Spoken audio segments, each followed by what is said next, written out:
अस्सलाम वालेकुम। छा हाल आहे तव्हां सभिनीनि जो? अॼु हिकिड़ी वरी ॿी रेसिपी सां हाज़िर आहियां। अॼु मां ठाहियां थी कीमो साबित मसाले वारो। हाणे कीमो त मुंहिंजो देॻड़ी में आहे। पहिरियों मां तव्हांखे मसाला ॾेखारे वठां। हीउ ॾिसो, सभिनी खां पहिरियों हीउ मूं वटि मीडियम साइज़ जा क्यूब्स जी शक्ल में कटियल 3 बसर आहिनि। तव्हां साइज़ बसरनि जो ॾिसंदो कीअं आहिनि, ठीकु आहे। ऐं हीउ 3 टमाटा आहिनि, इहे भी क्यूब्स जी शक्ल में कटियल आहिनि। ये अदरक ऐं थूम आहे जेका सनी सनी चॉप कयल आहे, कटियल आहे। हुन खां पोइ आहे हीअ साबित ॻाढ़ा मिर्च ऐं हीअ सॼा धाणा हिकिड़ो नंढो चमचो 1 टीस्पून, जीरो साबित 1 टीस्पून। ऐं पोइ मसाला आहिनि पीठल, हीअ ॻाढ़ा मिर्च आहिनि, हीअ नंढड़ो चमचो आहे मुनो, ऐं हीअ 1/4 चौथो हिसो नंढे चमचे जो हैड, ऐं हिकिड़ो टीस्पून लूणु, ऐं ही 4-5 लौंग, 5-6 कारा मिर्च, नंढियूं दालचीनी जी 3 टुकड़ियूं आहिनि, हिकिड़ो ही वॾो फोटो आहे, ठीकु आहे। हाणे उनखां अलावा छा आहे, अचूं था असां देॻड़ीअ ते। हीअ आहे 1/2 किलो कीमो।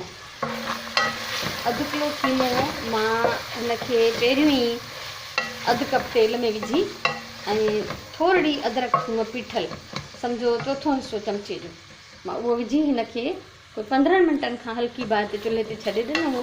कीमे जो पंहिंजो पाणी निकिरी सुकी वियो आहे ऐं हाणे जेको आहे हीउ बिल्कुलु तेल ते अची वियो आहे। हाणे मां हिन में विझंदमि कुझु मसाला ऐं पोइ असां हिनखे भुञंदासीं।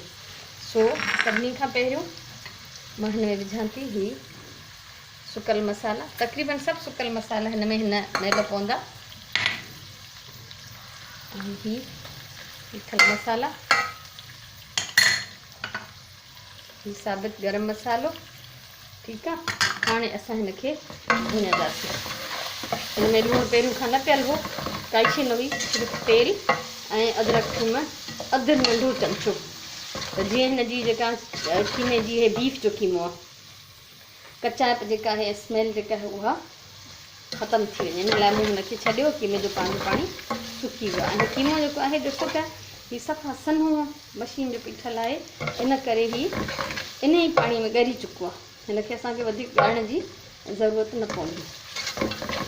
हाणे हिन में ही सभु मसाला साबित पवंदा आहिनि। पीठल धाणा कोन्हनि, उहो बि सॼा आहिनि, जीरो बि सॼो आहे, ॻाढ़ा मिर्च बि ॾिठो सॼा आहिनि। हक़ीक़त में ही ॻाढ़ा मिर्च जेके हूंदा आहिनि भोरे या भञी बि विझिबा आहिनि, पर असां एॾो तेज़ मसालो न खाईंदा आहियूं, इन लाइ मूं ही सभु साबित विधा आहिनि। जंहिंखे वणंदो उहो पंहिंजो हिकिड़ो भञी खाईंदो, न त इहे ईअं सॼा ई हूंदा। उनखां पोइ असां हिन में शामिलु कयूं था हीअ कटियल अदरक थूम। हिन में बि इहा पीसे कोन विझंदासीं, हीअ असां कटे विझंदासीं, छो त हीअ सॼो साबित मसालनि वारो कीमो आहे। उर्दू में हिनखे चवंदा आहिनि खड़ा मसाला कीमा। खड़ा माना बीठो कोन्हे, पर साबित माना सॼो, ठीकु आहे न। सो हीअ हाणे मुंहिंजो कीमो भुञे पियो।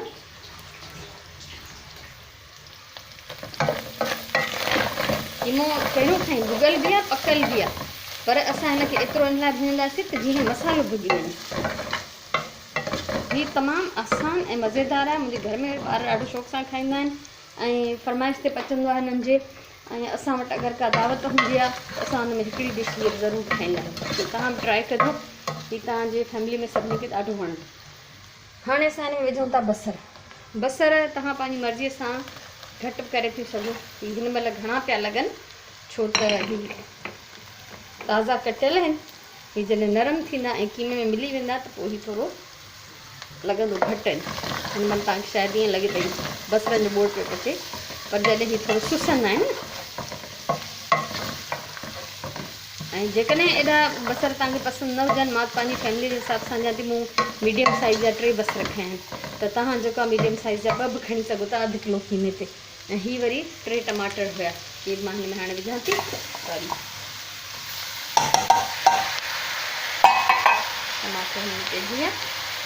ऐं हाणे असां हिनखे हल्की बाहि ते पचाईंदासीं, दम वारी बाहि ते न, दम खां थोरी मथे ऐं विचोली बाहि खां थोरी घटि, छो त ईअं न थिए ही सब्जियूं ॿई भाॼियूं ही पंहिंजो ॾाढो सारो पाणी कढंदियूं ऐं पोइ जेको आहे इन जी थी वेंदी इलाही सारी रस। हिन में रस न आहे ठाहिणी, हीअ भुॻल हूंदो ख़ुश्क।